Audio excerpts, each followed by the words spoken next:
You may have the vision, the business plan may look solid, the website may be ready, the team may be excited, and May 2026 may already be circled on your calendar as the month where everything finally goes live. Still, before you rush into the launch just because the timing feels energetic, you need to understand what kind of month you are actually stepping into.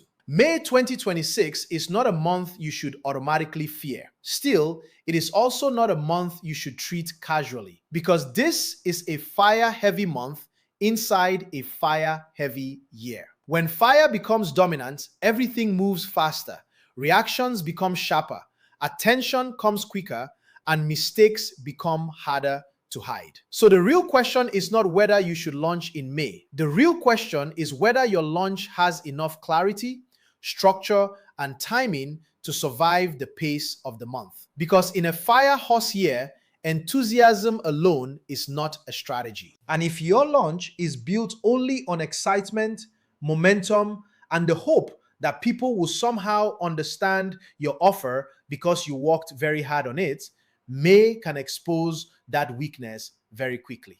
First, we need to understand the landscape properly because 2026 is Binghu, the year of the yang fire horse. And this is not just another annual energy where things slowly build in the background. This is fire sitting on fire. It is fast, visible, expressive, and intense. In practical terms, this means things move quickly, people react quickly, and the market does not give you as much time to explain yourself as it used to. That can be very good for a business that is ready, because if your message is clear, your offer is strong, and your system can handle attention, then fire can help you gain visibility faster than expected. But that same fire can also expose weak structure, vague positioning, messy delivery, poor leadership, and all the little things people like to ignore because they are too busy feeling inspired. And this is the part most entrepreneurs don't like hearing. The fire horse year doesn't magically make your launch successful.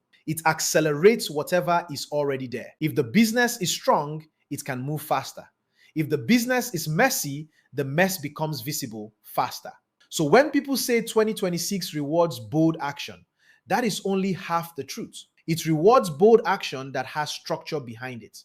Otherwise, it just rewards people with a very expensive lesson. Now, let's talk about May specifically, because this is where your original idea is useful but needs to be said correctly. May 2026 is the Gwese or Yin Water Snake month. The snake is part of the fire season. So even though the heavenly stem is yin water, the earthly branch carries strong fire. And because this is happening inside a fire horse year, the fire influence is still very active. This creates a strange kind of pressure. On the surface, there is water, which can represent thinking, movement, communication, flow, and adaptation. Underneath, there is fire, which represents visibility, urgency, exposure, emotion, and speed. So what happens when you launch into a month like this? You can get attention, yes. You can get movement, yes. But you can also get confused if your message is not clear. Because water on top of fire can create a situation where things look active but not necessarily clear. And for a business launch, that matters. A launch does not fail just because nobody sees it. Sometimes a launch fails because people see it but don't understand it. They see your offer, but the value is unclear. They hear your message, but they don't know why it matters. They like your branding, but they don't trust the structure behind it. That is the real danger of May 2026. Not some mystical fog waiting to destroy your dream. Just the very ordinary, very painful problem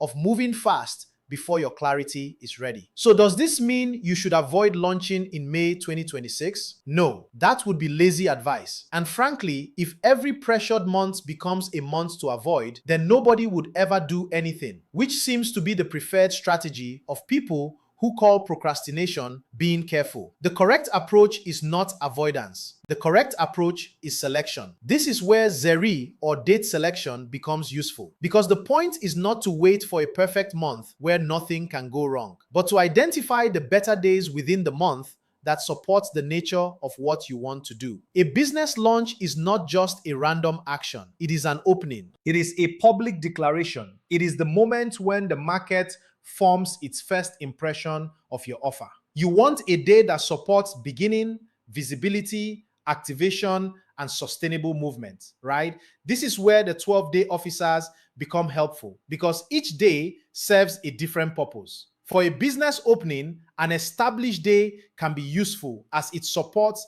the beginning, setup, and initiation of a new direction. But again, don't be childish about it. An established day is not a magic button. It does not save a weak offer. It does not fix bad pricing. It does not turn confused branding into instant sales. It simply gives you a more supportive timing structure for an action that must already be properly prepared. If you are seriously considering launching in May 2026, the first thing you need to do is stop asking, is May good or bad? That is the wrong question. The better question is, which part of May supports my launch activity? And is my business actually ready to be seen? For May 2026, the established days in the snake month are May 7 and May 19. These are the dates you would consider first if you intend to formally establish or initiate a business presence. But even then, you don't just grab one date and start celebrating like the universe just approved your business plan. You still need to check whether the day clashes with your personal chart, whether it supports your industry, whether the activity is suitable, and whether the timing matches what you are actually launching. Because launching a consulting practice is not the same as opening a retail shop. Launching a digital product is not the same as signing a long-term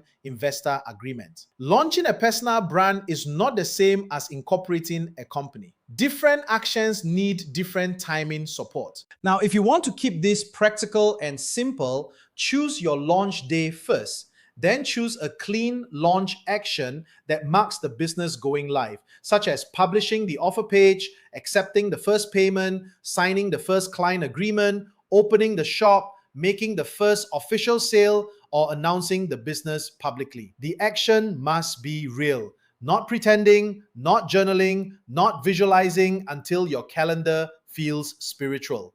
A real launch needs a real transaction, a real offer, and a real commitment. That is the part people keep avoiding because apparently asking the market to pay you is less romantic than lighting a candle. Now let's talk about the launch hour because your original draft suggested using snake hour or horse hour. And that can make sense if your intention is visibility, action, and momentum, since those hours carry more fire quality. Snake hour is roughly 9 a.m. to 11 a.m. and horse hour is roughly 11 a.m. to 1 p.m. Depending on local solar time and the proper technical adjustment, which is another small detail people skip because accuracy is inconvenient. But again, use the hour intelligently. If your launch requires people to buy online, you also need to consider audience behavior, platform timing, payment readiness, and whether your team is available to respond. There is no point choosing a powerful hour if your checkout link is broken, your team is asleep, and your announcement goes out when your market is busy pretending to work. So yes, timing matters, but execution still matters. Date selection supports action. It does not replace competence. Now, your idea about the first official transaction is actually useful, but I would frame it in a more grounded way. When a business opens, the first transaction matters symbolically because it sets the tone of what the business is here to do. So if you are launching in May 2026, make the first transaction clean, intentional, and supportive. That could mean inviting a mentor, a loyal supporter, a serious client, or someone who genuinely respects your work to become the first paying customer. Not because they magically bless your business, but because you want the first exchange to reflect the kind of relationship you want your business to keep attracting. Clear value, clean payment, mutual respect, no discount drama, no begging energy, no support me because I'm nervous nonsense.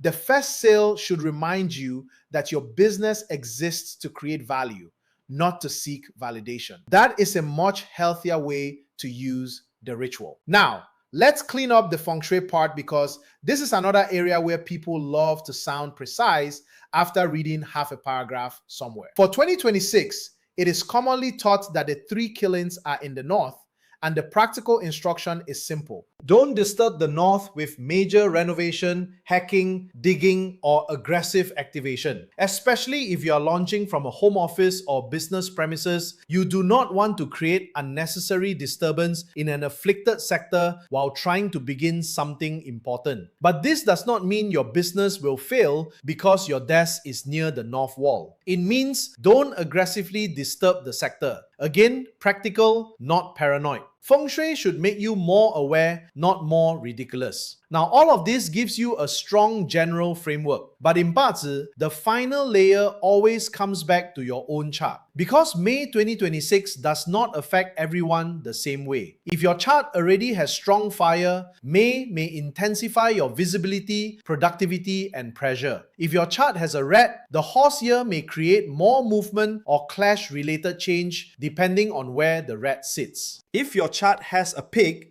the snake month may bring movement because the snake clashes with the pig.